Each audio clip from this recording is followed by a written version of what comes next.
For nearly 50 years, UFO researchers have been looking for the smoking gun that will prove once and for all that the government is lying about the incident at Roswell, New Mexico.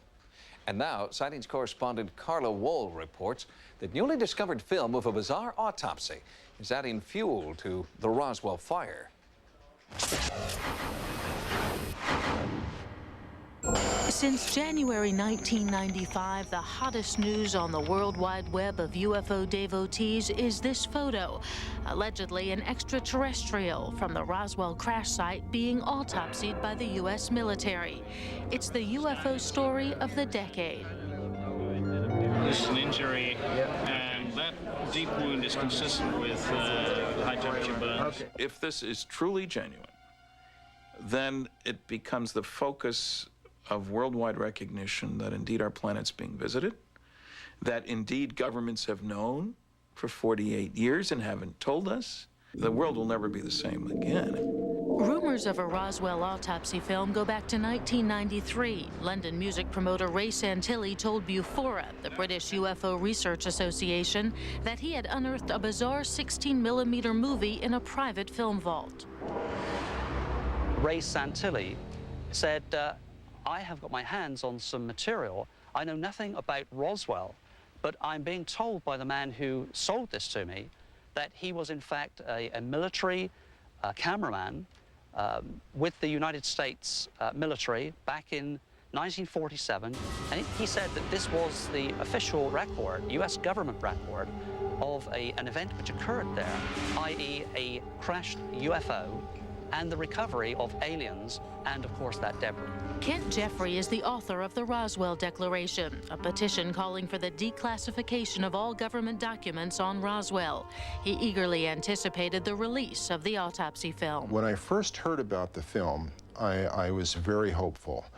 I thought that we finally had what we'd been looking for in the way of evidence to prove this case. However, in the ensuing months, as I learned more and more facts about the film, I became less and less optimistic. Now, Santilli says he has had it authenticated. He went to Kodak and they said, yes, this is film stock from the 1940s. Kodak did not authenticate the film. What Santilli did was go to Kodak and get clarification on the edge markings. The edge markings on the film are a square and a triangle. That signifies that the film was manufactured in either 1927 or 1947 or 1967. The only thing Kodak did was to verify that that is the case, that those edge markings signify those years. Rand Molnar, dean of the Brooks Institute of Photography, finds it highly suspicious that Santilli went no further in his attempts to authenticate the film.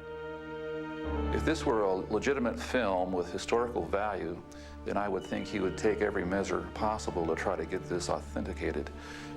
Taking it to an expert, to someone here or elsewhere, they could look at the film, analyze it, and then make a determination on whether it's actually legitimate, or if it should be tested further, or if there's something else that can be done with it to try to authenticate it, what event is transpiring on it, supposedly.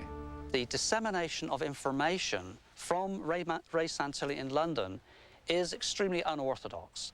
It is extremely unusual for research of any kind to be carried out in this way. Rather than release the film in its entirety, Santilli selectively leaked small portions of the film at invitation-only screenings. Many in attendance left unconvinced. I still had a great deal of hope when I went over there to see the film. However, from the first few frames, I realized that this was a hoax, that this was a human body on that table. You realize what you're saying. You're saying that they used a human body, a dead person, to perpetrate this hoax. That is not only my opinion, but the opinion of most of the medical people who have seen this film now. And that makes it one of the most despicable hoaxes ever perpetrated. Can I move the head side to side? Makeup effects artist Steve Johnson built the aliens for the movie Roswell. He agrees that the autopsy film is a hoax, that it's not flesh and blood you're seeing, but a ripoff of his special effects creations. Could you have done this? At the risk of sounding pompous, yes, I could have done it a lot better. But the main thing is, it never proves once to me that this is a dead body. For instance, when they make incisions, they will begin the incision, then they cut away, or they cut in tighter. From a special effects technician's point of view, they used every trick that I would have asked a director to use had a director come to me and said, I want to do this great autopsy scene. What are some of the tricks that you think they use specifically? Human bodies do not bleed after they're dead. The blood coagulates in the veins, then settles to the lowest point. If you incise them, they don't bleed. This thing did bleed. And I thought, well, simplest, oldest trick in the book is a blood knife. Show me. It looks pretty much like that, because it does leave a line, Right. and then a few trickles come out. Right. And that's it? I mean, simple I think as that? so. Why do you think someone did it? It would be exciting, in a perverse kind of way, to be able to fool a lot of people like this. There is a lot of money being changed hands.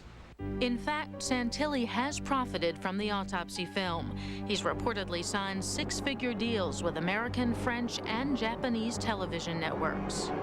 To put together a hoax like this would require a tremendous amount of time, effort, and money.